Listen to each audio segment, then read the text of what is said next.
Oh yeah, we need to get the champagne out here. Where's the Prosecco? We need the Prosecco out here for the toast. Okay, Prosecco's on its way. I worked on this last weekend.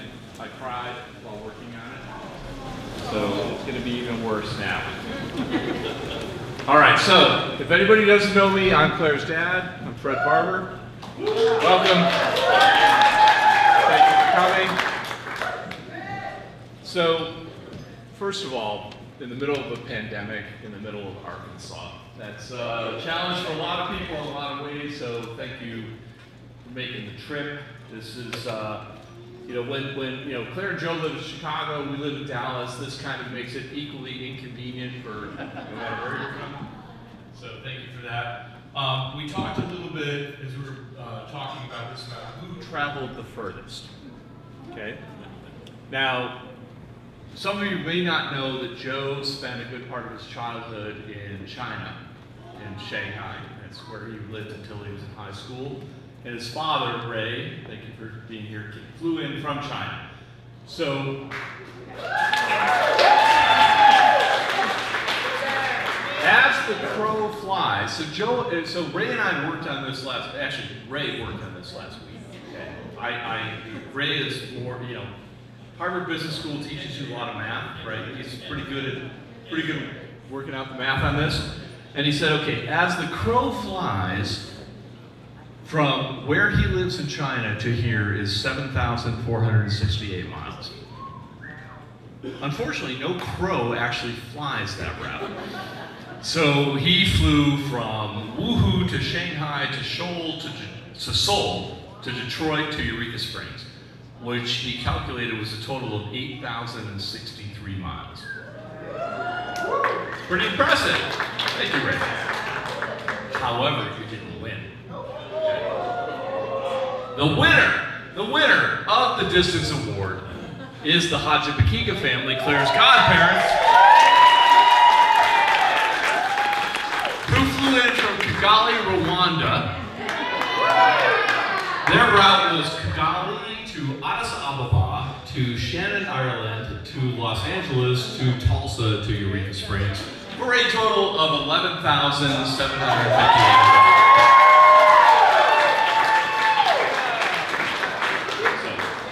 Nonetheless, a lot of you went through your own challenges to get here. My sister, the Bentley family, Dr. Brandon Bentley, his fiancee Christine, thank you. The Gerhards coming in from Houston, so many of the Brzezinski family coming in from Michigan. Like I said, this is equally inconvenient for everyone, so thank you so much. All right, and of course we had a bunch of people tuning in. We had people who were not physically able to be here given the pandemic restrictions. We had people from Australia, from Italy, from Colorado, from all over the place who tuned in on the Zoom. So I really appreciate them. All right, Will, pull up the picture. So we're going to talk about kind of what Claire finds attractive in a man. This gentleman here, this is the Green Knight from medieval times. When Claire was 10 years old, 10, 11, 12, whatever. 8. Also, I didn't like him. Okay, she didn't like him. Well, never mind. Take the Green Knight down.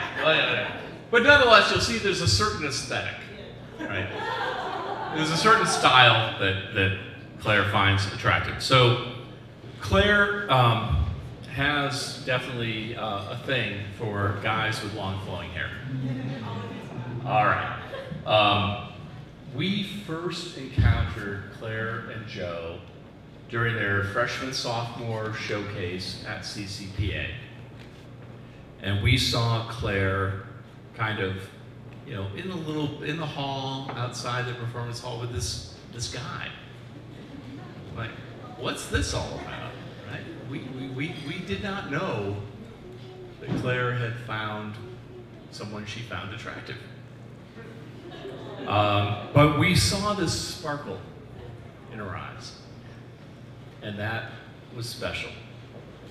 And Claire opened up to us that night after her freshman sophomore showcase. She's like, I met this guy. And she's like, I dated a couple boys in high school, but I've actually met a man. That was actually one of the things you said. And that really struck us. She's like, I've met a man who really made an impression on me. It's special, it's different. And I think he's important to me. And that was 5.5 years ago. We've watched them grow, we've watched them blossom in their relationship over the last 5 years. Got to know you, Joe, that summer after freshman year. Claire had a little minor surgical procedure, and Joe would happen to visit us during that time. And Claire is sitting there kind of recovering from this, it was a little tonsil adenoid thing, but anyway. It was a full-on rhinoplasty. Okay, it was a full-on rhinoplasty. That's right. You had your sinuses rotor-rooted. That's right. And Joe sat there playing my guitar, which I don't know how to play. But you just kind of hung with Claire and loved on her and blessed her, and it really struck me just how kind and considerate and caring you were, and how much Claire really appreciated what you were in her life at that early stage in your relationship, and it made a deep impression upon us. As a parent, there's several things you want for your children. 3 of the most significant things is, first you want them to be like us, right? And Claire, you do a really good job. Your intellect, your critical thinking, your ability to speak, to say things that are clear and erudite and it's original, and your argumentativeness. That's me. So yeah, you're like us. You want your children to find their passion and to go after it. So each of our children at their 13th birthday, they were given the opportunity to take a trip with Dad. Claire, 6 months before her 13th birthday, said, I want to go to New York and I want to see Carmen at the Met. And I want to stay at the Waldorf. And we did that. We did all of it. It was great. So you found your passion and you pursued it with excellence, with commitment. But I think more importantly than being like us and finding their passion, you want your children to be happy. And Joe, you have made Claire happy. And that means a lot to us. And just how much you have released that joy in her heart, and you showed her how to love. You've loved her with your whole heart. And that means a lot to us. Joe has made Claire happy in ways that we couldn't have imagined. You were kind, you're thoughtful. Together, you guys are committed to a shared vision. And of course, there's the hair. I can't rival you on that. I mean, no one is your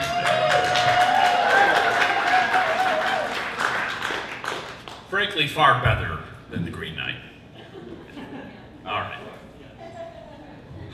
So, in watching a bunch of examples of fathers toast to their daughter, you're supposed to offer some words of wisdom. I felt some of the finest words of wisdom came from When Harry Met Sally, great movie. And in the final climactic scene on New Year's Eve, Harry says, when you realize you want to spend the rest of your life with somebody, you want the rest of your life to start as soon as possible. And so I'm glad that we're here to celebrate that as soon as possible. We're excited to be here today to witness the start of your life together. I have to offer my words of advice and wisdom and counsel. So a couple things I'll say. First of all, you know that your mother and I, 3 days after we were married, went to South Africa. And we spent our engagement period in South Africa. Do crazy things. Listen to each other's crazy ideas and go ahead and do some of them. Prioritize, Claire, you said this in your vows, prioritize your downtime, your leisure. Recognize the importance of your vocations, work hard at them, but don't let them consume your life. Trust each other's judgment, and always believe you have each other's best interest at heart. Pray for one another. Pray for your husband, pray for your wife, Joe. Pray God's blessings on them. Pray that they will seek the Lord in the decisions and the choices that they push you into. And find ways to serve others. Look beyond yourself. It brings a special fulfillment to focus beyond your own needs, and I know that is in both of your hearts. Ecclesiastes 4:9 says, 2 are better than 1, because they have a good reward for their hard work. For if one of you should fail, the other one can raise his partner up. Joe and Claire, we're blessed to be here today, to have witnessed you two becoming one, and we know that you will be better together than either of you could have ever been alone. One of you may fall from time to time, but the other will be there to raise you up. We all love you, and we rejoice that you have found each other. God bless you.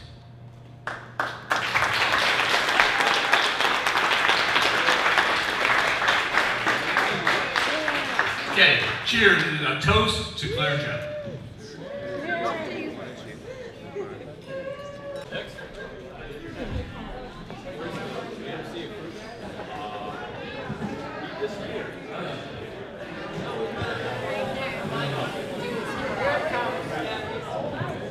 Hi, good evening. For those of you who know Chinese, it's Wan Cheng Hao. And that's all the Chinese I know, actually, because that's about as far as I can get. But I usually have a lot of humor in my toasts and in my speeches, but with the state of the U.S. and the state of the world, it's a very serious time, and my speech is really serious, and it's dedicated to Joe and Claire. And I had this very somber tone arriving here, but then 4 things struck me over the course of this weekend. The first was this fantastic venue and this setting. The hotel, the haunted stuff, the great work of Claire and Joe, the nature, the Ozark Mountains, the peace, the tranquility, just a fantastic way for them to kick off their lives together. The second thing was just Joe and Claire, and I'll talk more about that in a second, and the example they set for true love, enduring love, and caring for each other, and then also the families, and Fred and Alice, and their generosity and their encouragement. And geez, you just heard Fred's speech, which is hard to top. I mean, he quoted Ecclesiastes and the Harry met Sally. How do you top that? So, you know, that was it. And the third thing that struck me was Eric. You know, I'm trying to be serious, and then here's Eric that forgot his cufflinks and his studs. Hey. He needs a t-shirt. I'm using a t-shirt for 2 days in a row so that I can give Eric my t-shirt. Thank you very much. You know, so immediately the humor started to come back. And then the fourth thing is the Merlot.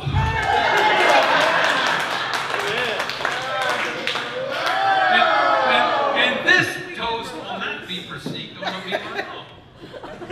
But all right, so let me get back to my serious speech, which again was going to be more serious than usual, but even my first reference was made to make everyone laugh, and that's Nicolas Cage.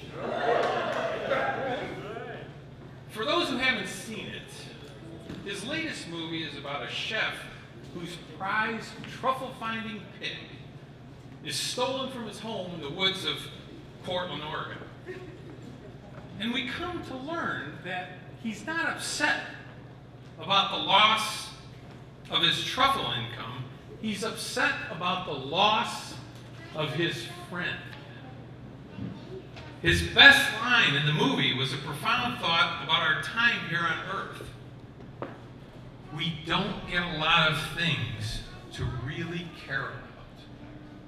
We don't get a lot of things to really care about. He really cared about the pig. And that immediately made me think of Joe and Claire. And not just because one of Joe's goals is to own his own pig. It is rare to see a couple, especially a young couple, care so deeply, so much about each other. Look no further than last night's songs to each other. Has anyone ever seen this at a wedding celebration? And although I haven't seen them for close to 2 years, I have been able to interface and observe kind of virtually, in addition to knowing them before the pandemic. And some examples, and actually Fred, you helped me out with this. Joe caring for Claire when she is sick. He gets her food, ensures she eats. He takes care of the cat. He constantly confirms that she is okay. And Claire cares for Joe. She's fiercely defensive of Joe. She reciprocates, looking after him, and she truly looks out for him, helping him cultivate friendships and navigating his way through life. Claire is so caring for Joe, she even supports Eric. So, we're here today in a group about half the size of what they originally intended. And I know Claire is disappointed and frustrated, and what bride wouldn't be? You know, many of us have brought face masks, hand sanitizer, are keeping socially distant, hopefully, and have checked on pandemic protocols at the venue and here in Harbor Springs. It's a tough time. Matter of fact, this isn't a good time to get married. It's not a good time. But it is the right time to get married.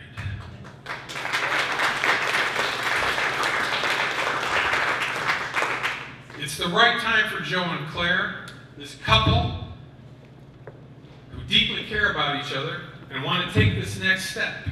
It's the right time to bring them together, to unite two hearts, two families, a few pets, and a couple apartments on the north side of Chicago.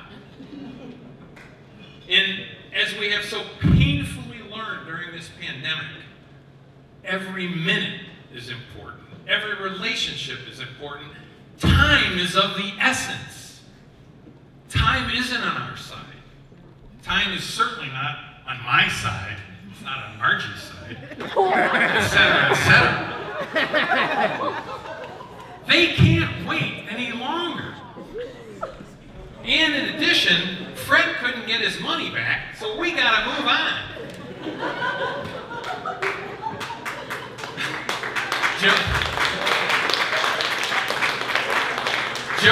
Joe and Claire, you are fortunate you get to care about each other. It is your time. Congratulations, God bless you, and all of us gathered here this evening, and Merlot toast.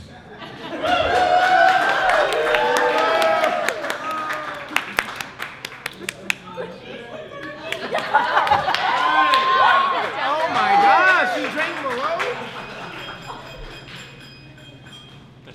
Thanks. All right, who's next?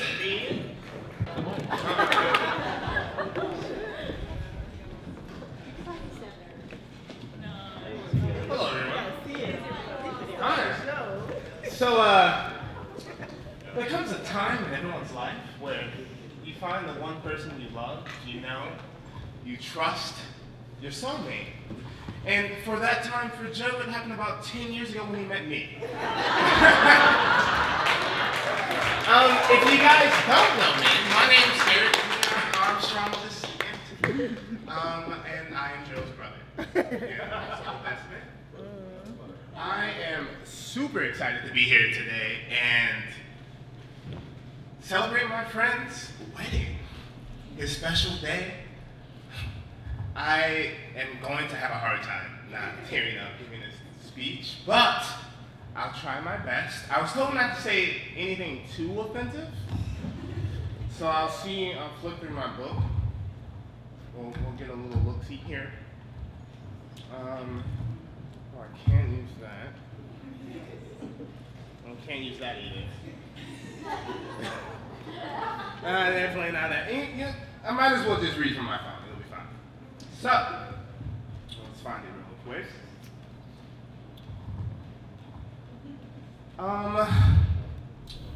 I'll get serious for a second. Joe and I actually met before we knew each other.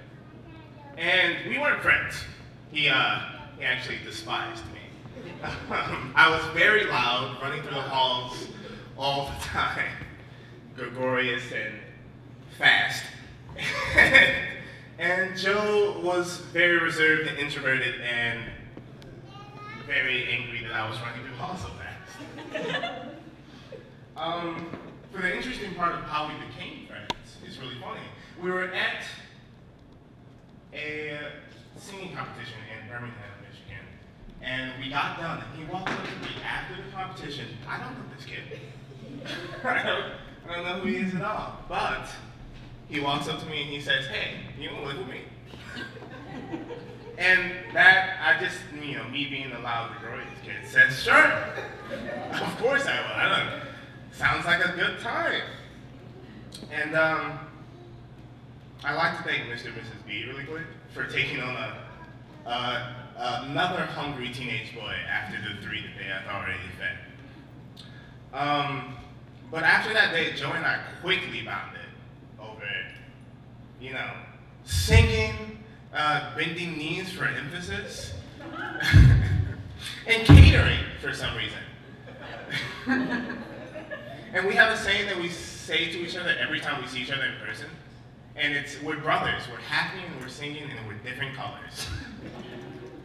And it makes perfect sense when you look at the two of us. It's fine. But unfortunately, we had to separate in college, and we didn't get a chance to talk very much, during our first year of college. But one night, Joe calls me, and he is on his way to Michigan in the middle of the night, a 4.5-hour drive to tell me about a girl, and he couldn't tell me over the phone. It was that important. And he was talking about Claire.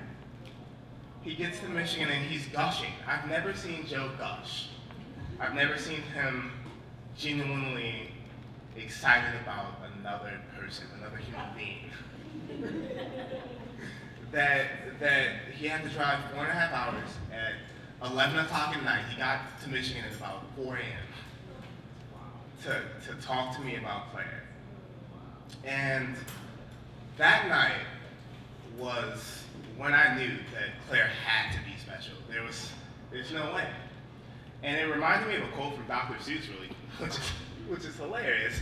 But it says, Dr. Seuss says, "You know you're in love when you can't fall asleep because reality is finally better than your dreams." And Joe couldn't sleep that night. He had to drive. And it was love at first sight for him. And I never forget meeting Claire out either. Because Claire and I love to pick on Joe. It's our favorite thing to do. And I say, if I can pick on Joe, and she can pick on Joe, then what else do I really need? Right? That's a perfect man for Joe anyway. But it was the way she dealt with Joe after picking on him. It was the way she dealt with Grumpy Joe, the way she was caring and kind and knew how to deal with an angry, hairy man. And it really dawned on me that she loved him. She cared for him as deeply as anybody I've ever met. And I'm trying not to cry. Give me a second. But on a serious note, she cared for Joe, not the public Joe. The Joe who's kind, the Joe who's funny and nerdy and a fantastic singer, And the person we all know and love today, she molded Joe into the man that he is today. And I thank you that. I thank you for molding my friend into the man that he is today. Claire, you're beautiful, you're smart, you're even better singer than Joe is. And sometimes we even get to hear a slight Texan accent. I couldn't be happier that you're marrying my best friend. And I'd like to make a toast to you guys finally getting your dream reality. So cheers to everyone. And cheers to Joe and Claire on their special day. All right. Thank you. Thank you, everyone. I hope I didn't upstage Mr. B.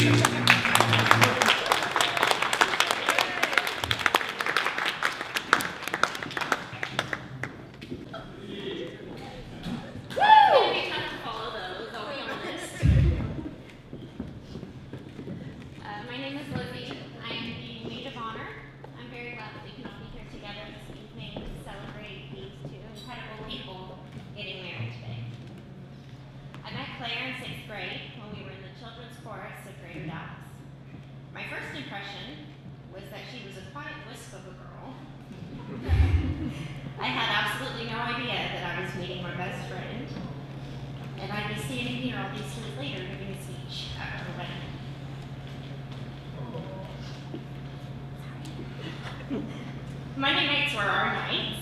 We did our best to squeeze an entire week's worth of conversations into the short breaks in choir rehearsal.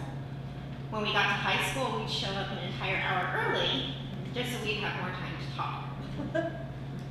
And through our many conversations, sleepovers, choir tours, and birthday parties, I found that she was not the shy girl I judged her to be.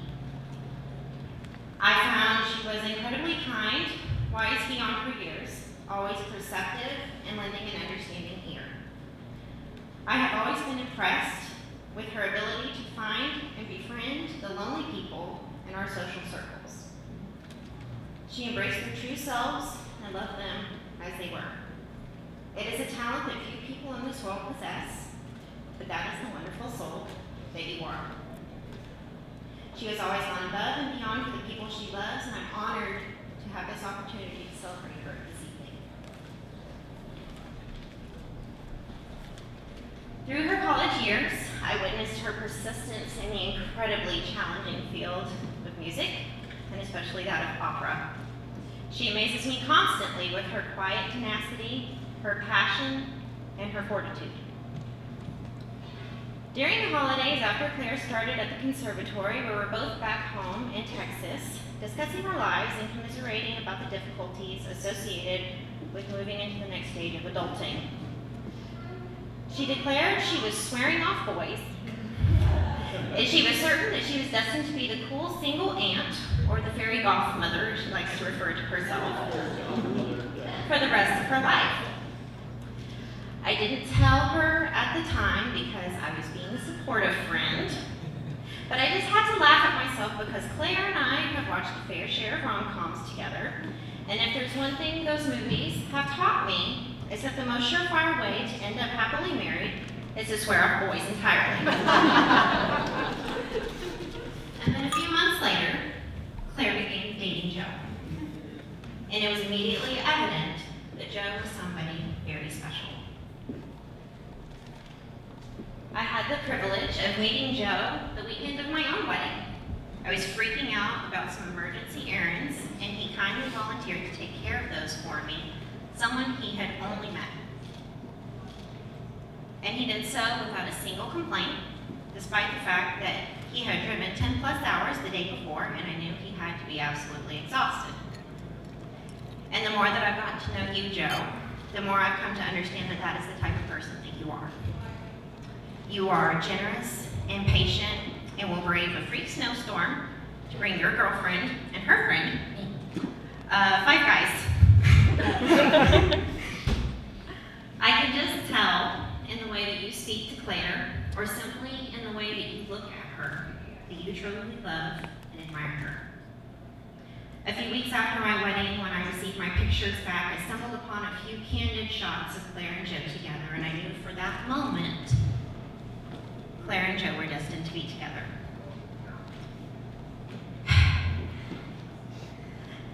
Joe and Claire, you are the perfect complement to one another. I love your creativity together and the way you treat each other with so much respect and affection. I know that wherever you go and whatever you do will be amazing because you get to do it together. I have no doubts your story will be a great one. Claire, my best friend and my kindred spirit, I am so incredibly happy for you. To Claire and Joe.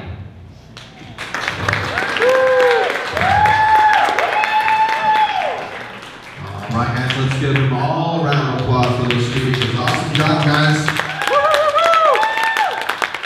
All right, guys, up next, we got the Dinner of the King. Next, we got a very special song for them.